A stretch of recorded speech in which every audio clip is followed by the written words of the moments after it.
Let's head over to New York's 16th district now, where Jamaal Bowman is New York's newest congressman-elect. Yes, the former middle school principal cruised to victory over Conservative Party candidate Patrick McManus. There's no Republican candidate in the race. And we are joined now by Congressman-elect Jamaal Bowman. Good morning to you. Congratulations. Good morning. Thank you so much. It's a real pleasure to be here. Absolutely. I see that smile on your face. Now, you represent a progressive side of the Democratic Party. You are entering into a very, progressive Democratic Party as a whole when it comes to being in Congress here. What does that mean for your constituents? Well, the people have spoken. The people believe health care is a human right. They believe housing is a human right. We need to fully fund our public schools and get people back to work while dealing with a pandemic, the first we've seen in the last 100 years. So it's time to meet the needs of the working class people and bring the working class people together, as opposed to continuing to be beholden to Wall Street special interests and the wealthy elite.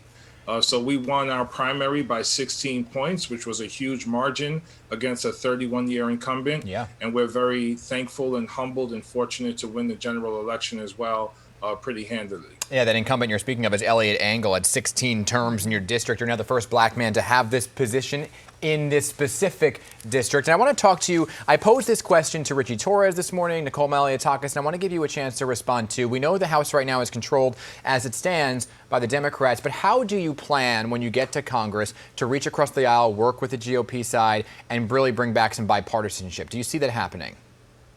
Well, I do, but first we have to bring the Democratic Party together. We've been at odds for far too long because too many in the party, as I mentioned before, have been more responsive to corporate interests than the people in their districts. So first and foremost, we have to bring the party together. We have to make the party as strong as possible. There are many who have been in Congress for 10, 20, 30, even 40 years, and many who are young and new, like myself and Congresswoman Ocasio-Cortez. So we have to merge the young with the old, the moderate with the more progressive, and we have to use our strength to continue to build and grow the Democratic base across the country. There's an opportunity to bring young people in with a new vision for a Green New Deal, a new vision for Medicare for all, and a vision that really meets the needs of those who have been mostly ignored. So before we talk about, reaching across the aisle, let's get our own house in order. Good point. But how do you broker that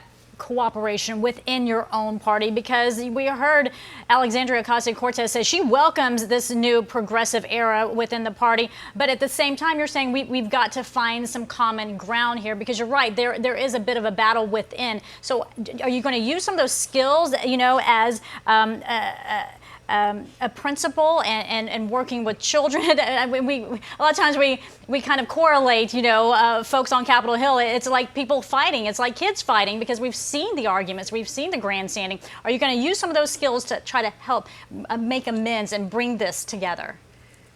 Well, absolutely. I mean, we have to. First of all, I agree with Congresswoman Ocasio-Cortez. We have to embrace and continue to grow the progressive wing of the party.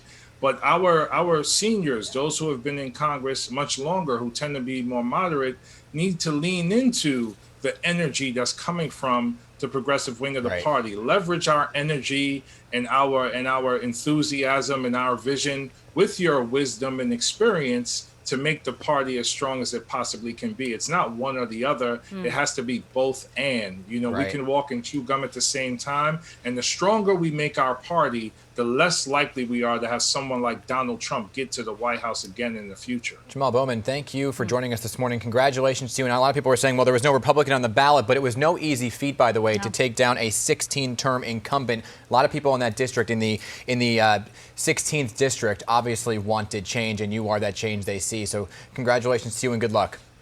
Thank you so much.